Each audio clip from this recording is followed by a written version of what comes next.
Hey, are you ready for the real deal?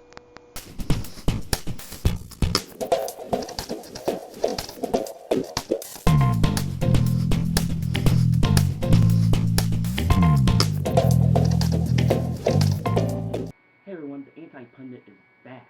Now, ladies and gentlemen, there's been a lot going on this week. Now, I can talk about Michelle Bachmann, but why? That's been beat like a dead horse. All going sagas with the administration. Why even talk about that? That doesn't even make any sense at all. So here's what I'm going to talk about today. I'm actually going to talk about the web address that the president did. Now look, we're going to talk about a few things, but here exactly what it is. I didn't edit it or anything. Here's exactly what he said. Let's Buddy, watch. over the past 4.5 years, we've been fighting our way back from an economic crisis and punishing recession that cost millions of Americans their jobs, their homes, and the sense of security they'd worked so hard to build.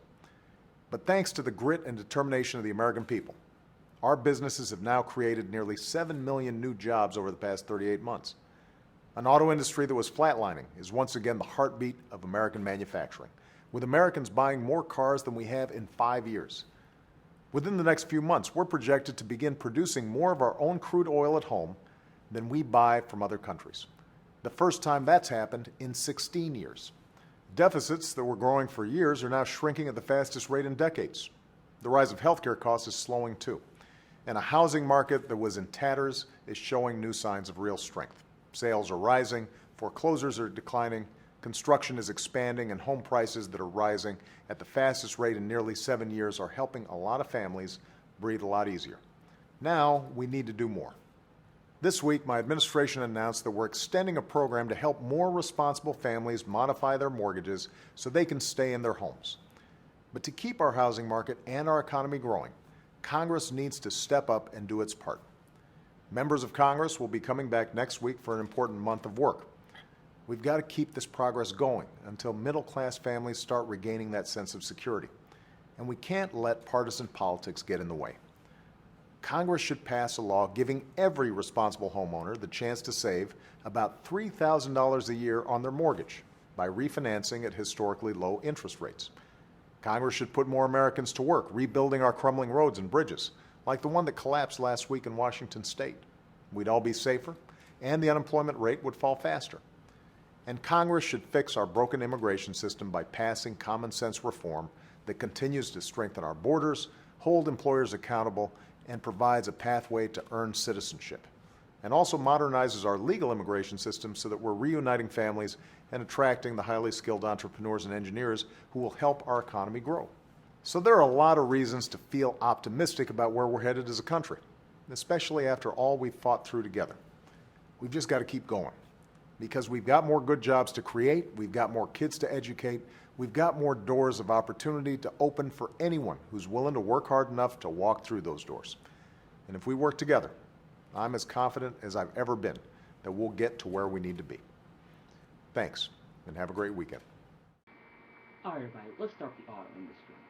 Now, I'm going to say this as nicely and cleanly as I possibly can. Yours truly was there.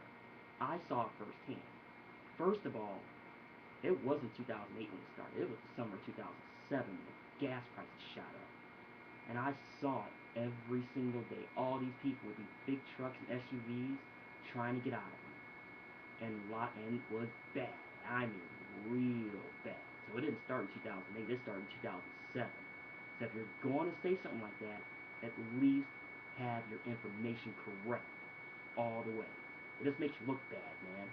And yet they're selling more cars now than they had in the last couple of years. What they're basing off of. Oh yeah, you're totally correct when the business flatline. But you're selling nothing to get and everything being up. Let's look at historical numbers. Let's go back in years. Back years. You don't have to look at the last 5 years, say it's up. So ladies and gentlemen, I tell you to go and look at what happened then, before that, and now, and you'll see the difference. We're projected to begin producing more of our own crude oil at home than we buy from other countries. The first time that's happened in 16 years. Alright, you want to talk about oil? Let's talk about oil.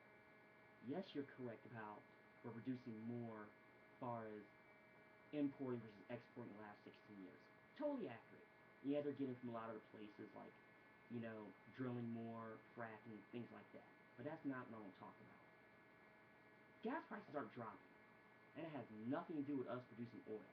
If the market controls the price, why would a company subsidize the United States just to drop the price? That's stupid. That's business 101. I mean, and don't and these conservatives out here, and I consider myself one to an extent, this Keystone Pipeline isn't going to work just for what I stated because, come on, just because you're producing more doesn't mean the price is going to drop. Even with a glut of oil, if the market controls the price, why would it subsidize itself?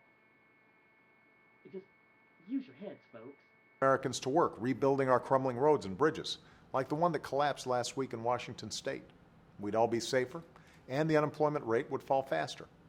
And there's one more thing I want to talk about today, and that is this: Congress. Now look,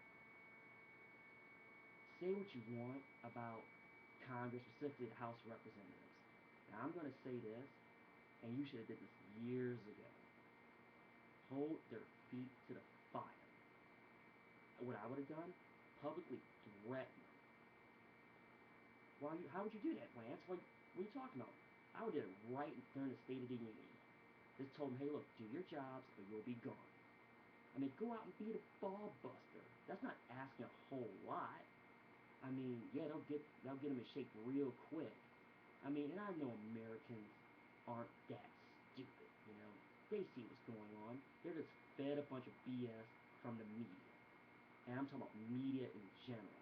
You know it, I know it, everybody knows it. Ladies and gentlemen, that's it this week for the Anti-Pundit. I want you to always be careful and remember, fear the root.